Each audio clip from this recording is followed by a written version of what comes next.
상가 등 사업용 부동산 중개 또는 매매할 때 발생하는 부가가치세의 과세 표준이 되는 금액이 있는데요. 건물분 공급가액입니다. 그 계산하는 세 가지 기준에 관해서 설명을 들으시겠습니다. 감정평가 금액, 기준시가, 안분비례 방식입니다. 우리가 상가를 매매하게 되면 부가세를 얼마를 납부해야 될까? 구체적인 금액을 구해내기 위해서 그 매매에 대한 부가세 과세 표준이라고 그러죠. 이게 얼마인지가 정확하게 잡혀 나와야 돼요.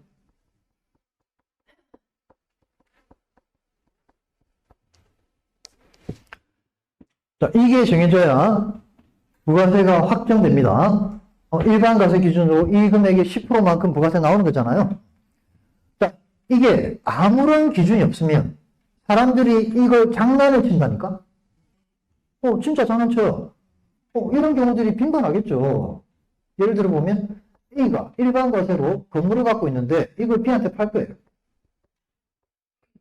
B한테. 자, 근데 파는데 매매가가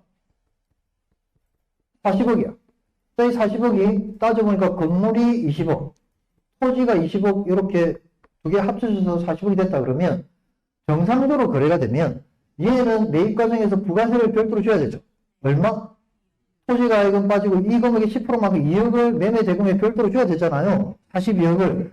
얘가 자금 여력이 없어.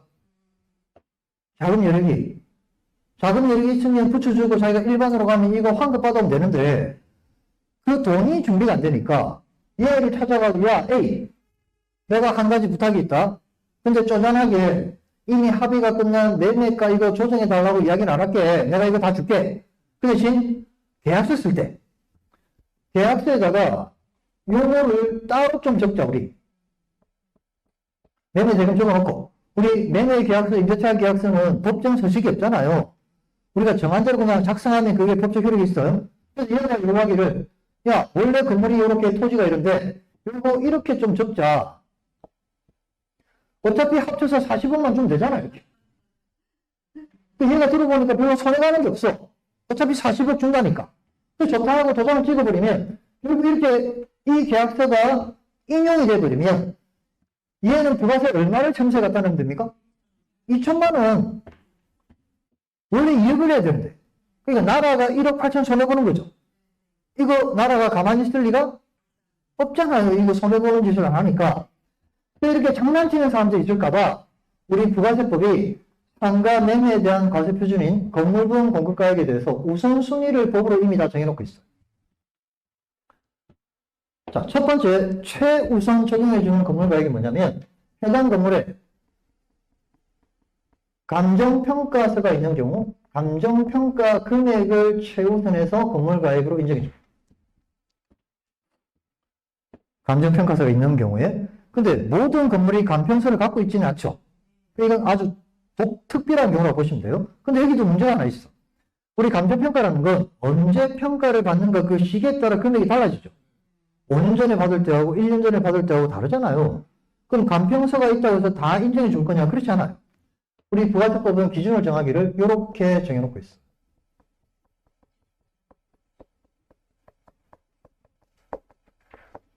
요 사이에 감정평가 받은 것만 인정해 주겠다. 그래서 부가세법은 1과세기간이 6개월이라 그랬잖아요. 그래서 아무리 오래된 감평서라도 1년이 지나버리면 소용없어요. 가장 최근에 받은 감정평가서가 있을 때만 우리 감정평가서를 보신 분 아시겠지만 모든 감평서에는 건물가액과 토지가액이 따로따로 기재가 되어 있어요. 그래서 감평서에 적혀있는 건물가액을 최우선해서 인정해 주겠다 이 말이에요. 근데 이게 다 가지고 있지 않습니까? 이게 없는 건물은 다음으로 와요. 그래서 제가 요 두 번째 정리해드린 얘가 대한민국에서 보편적으로 기준을 잡고 있는 건물가액이라고 생각하시면 돼요. 위에 건 특별한 경우를 보고 이게 뭐냐 바로 해당 건물의 기준시가.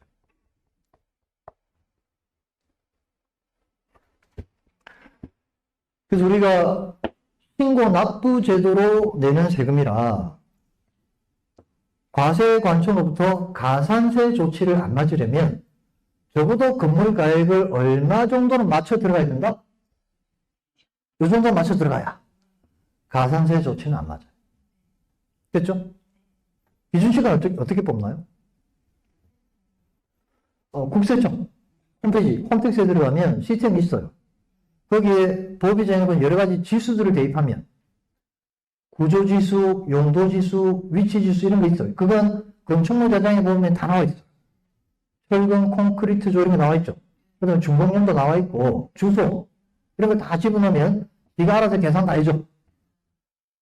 그게 힘들면 가까운 세무사분한테 구해달라고 부탁하면 다 구해줍니다. 그것도 힘들면 국세청에 전화해가지고 집은 불러주고 이것 좀 구해주세요라고 하면 웬만한 공무원들은 다 구해줍니다. 그러니까 이게 대한민국이 갖고 있는 가장 보편적인 건물 가액의 기준이다. 이렇게 이해하십니다. 자, 근데 드물지만 기준 시가가 구해지지 않는 건물들이 만약에 있다면 우리 부가세법은 다음 단계로 옵니다. 근데 여기까지 가는 경우는 드물어요. 요걸 통해서 건물 가액을 구해내겠다.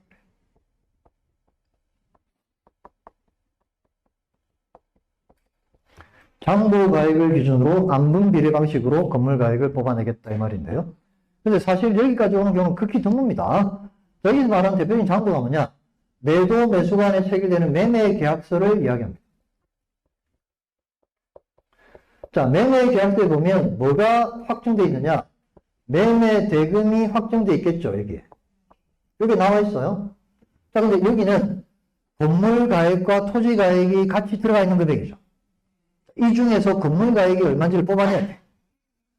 그걸 뽑아내려면 요것만 빼내면 남는 건 건물 가액이 되겠죠. 자, 우리가 알고 있는 건 요거 알고 있고요. 요거 궁금하다, 그죠? 그럼 요거를 알면 답이 나오죠. 여기다 뭘 집어넣겠다? 해당 토지에 공시지가를 집어넣겠다, 이 말이에요. 이렇게. 자, 이 방법대로 하면 원래 건물 가액보다는 조금 높게 나옵니다. 그죠?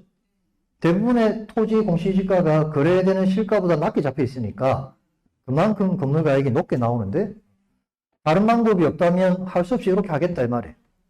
여기까지 오는 경우는 드물어요.